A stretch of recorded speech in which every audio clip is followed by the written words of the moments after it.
आज हम एक ऐसे शख्स की कहानी सुनने जा रहे हैं जिसे बादशाह बनने के लिए अपनी मिट्टी छोड़नी पड़ी, जो हार कर भी कभी रुका नहीं और आखिर में वो बन गया हिंदुस्तान का पहला मुगल बादशाह, ताजों और तख्तों का खिलाड़ी, जिसने हिंदुस्तान की मिट्टी पे अपनी एक नई कहानी लिखी। ये कहानी है ज़ाहिरुद्दीन मोहम्मद बाबर की, the man who changed the course of Indian history forever। ये कहानी है एक सपने की, खून की, तलवारों की और एक एम्पायर की जो कभी मिट ना सका।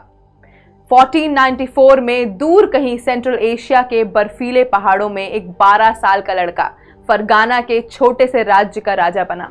लेकिन क्या ये बच्चा सच में एक बादशाह बनने लायक था? सब सोच रहे थे ये तो एक छोटा सा शहजादा है, कैसे संभालेगा ये राज्य।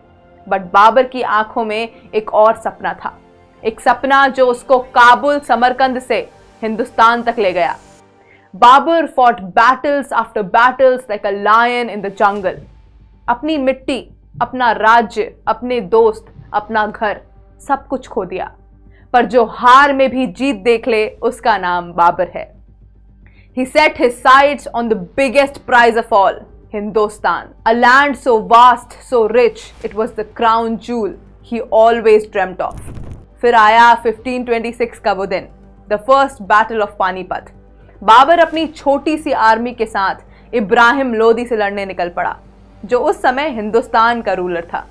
और लोदी के पास थी एक ऐसी आर्मी जो बाबर के सोल्जर्स से 3 गुना ज्यादा थी।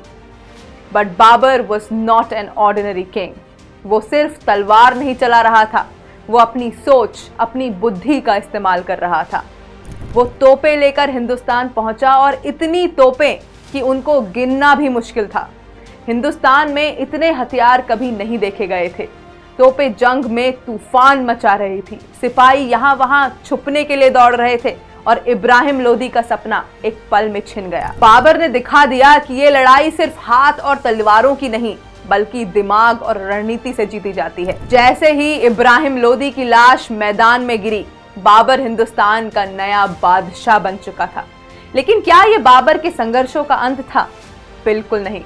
बाबर को अपने एम्पायर को संभालने के लिए ना सिर्फ लड़ाई लड़नी पड़ी, बल्कि अंदर के गमों से भी जूझना पड़ा। बाबरनामा में बाबर अपने दिल का हाल लिखता है। इमेजिन कीजिए एक एम्परर, एक बादशाह जो दुनिया जीत रहा है पर अपनी यादों के साथ जीत रहा है। और एक सबसे दिलचस्प मूवमेंट उसकी लाइफ का तब आया जब उसके बेटे हुमायूं की तबीयत खराब हो गई। बाबर ने दुआ की, मेरी जिंदगी ले लो लेकिन हुमायूं को बचा लो, और भगवान ने उसकी सुन ली। हुमायूं बच गया और बाबर का सपना वहां खत्म हो गया। 1530 में बाबर ने अपनी आखिरी सांसें ली, लेकिन अपना एम्पायर हिंदुस्तान में छोड़ गया।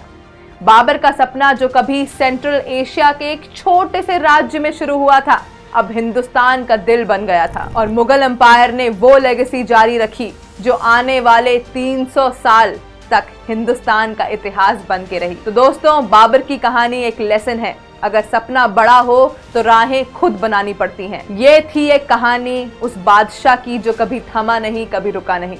अगर आपको ये स्टोरी पसंद आई हो तो hit that like button, subscribe करो और बेल आइकन को दबाना बिल्कुल मत भूलना। यहाँ बाबर की तरह बड़े सपने देखने वालों की कहानियां सुनने को मिलती हैं।